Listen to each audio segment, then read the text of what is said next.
When I first joined the sales feed team back in 2021, one of the first proper YouTube videos I made was a review of Lavender's AI email coach. 2 years later, I now work at Lavender. Talk about leaving an impression, am I right? I thought it'd be fun to go back and watch that review and react to it and see what's changed both for myself and the Lavender product in the past 2 years. Let's roll that clip.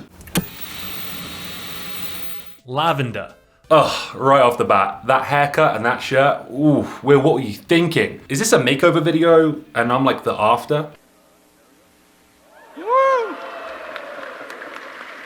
I asked LinkedIn which sales tools I should be checking out, and an overwhelming number of people told me to take a look at Lavender. First thing I notice is that my presentation style is very robotic and my editing has gotten a lot better, just a little tighter on the cuts.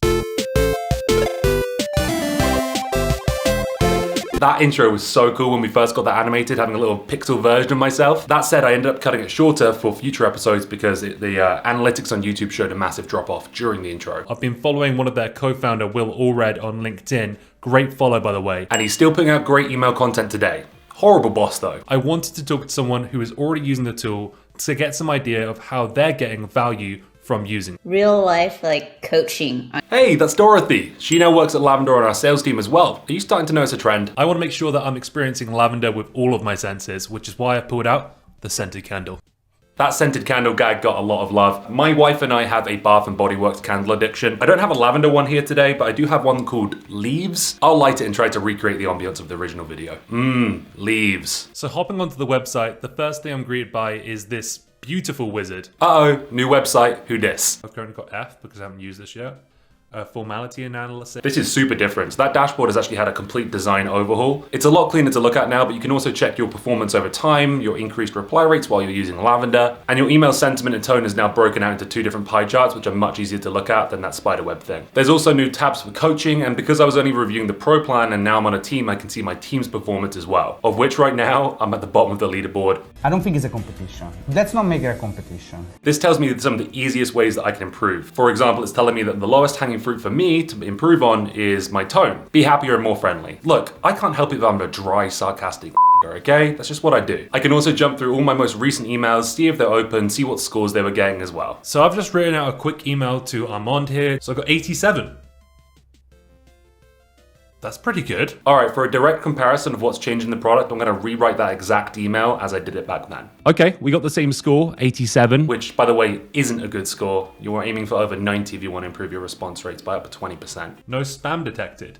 Bitcoin. I can officially confirm that Bitcoin is still not a spam trigger word. Email length.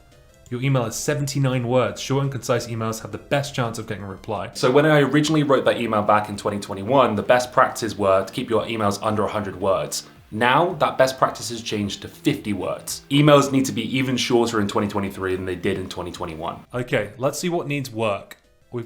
Let's see what's new in the recommendations it's given us. So it says cliches, that's new. These phrases weaken writing, seek better options or remove them. Long words, documentary, and interested. Interested is no longer considered a long word. However, it is highlighting explainer as an uncommon word that I can switch out. I mean, that's one thing. If you're gonna suggest that my words are too long, it'd be really, really cool if there was a better recommendation given to you, like, they took my recommendation from the video and made it so that they can give you other word suggestions to replace your uncommon and long words. That probably wasn't me, but very cool nonetheless. Okay, so next one, it says I've got long sentences. Hang on a second. What is this button gonna do? Tyler might have told you we're working on a couple of high production shows here at SalesFeed. Oh! That just rewrote the sentence for me.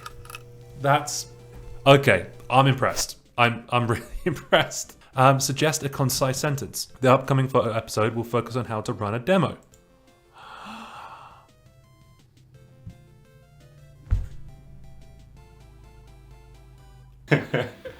Yeah, that feature absolutely blew my mind when I first tried that. It still does today, but it's changed a little bit. Now when the tool detects long sentences, you actually get 3 options on how to change it. Make it more concise, like it did in that original review, but you can also remove unnecessary language and remove adjectives as well. So one of the most common questions I got after I put this video out was, did Armand respond to your email? No, because I'm an idiot. I had Armand's email wrong the whole time. You blew it!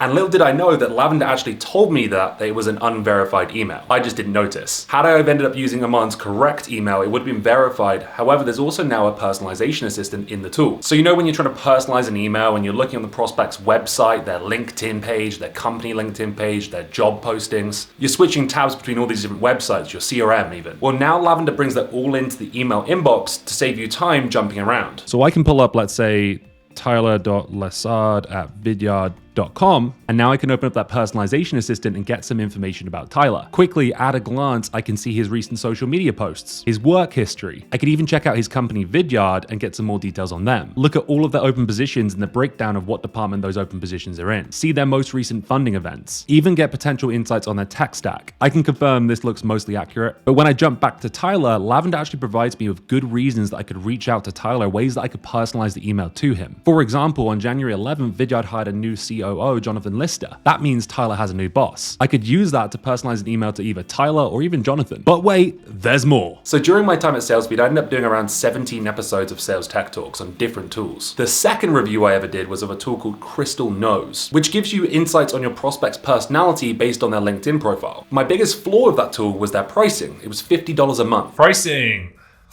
$39 per month. Up to 50 predictions a month. It's more than I thought it would be. If I was going to try and buy this for myself, that is a fair chunk of change to have to swallow every month. I'm also not overly keen on the fact that it's limited to 50 credits a month. If I'm going to use this for prospecting, which is one of its primary use cases on the website, I'm going to run through 50 prospects very quickly at the rate that I typically do. And even at that high price point, that plan limited you to only looking at 20 LinkedIn profiles a month, which is not nearly enough for anything but enterprise sales. Well, Lavender now has a similar feature with no limits.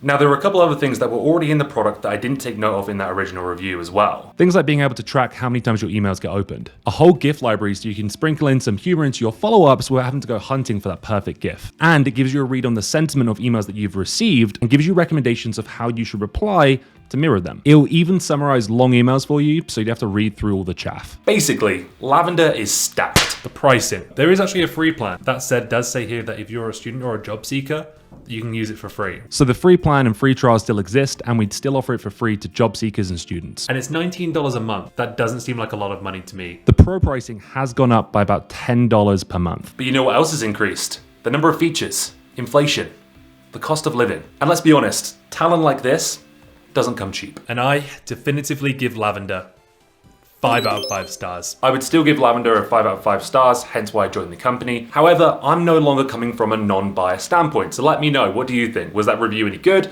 Has Lavender improved? Have I gotten any better? I will continue to use it for the rest of the trial, and I will buy it afterwards as well. And I did exactly that. I upgraded my plan, and I continued to use it right up until the day that I joined the team a couple of months back. If you haven't already, you should give it a go as well. Oh, and please subscribe.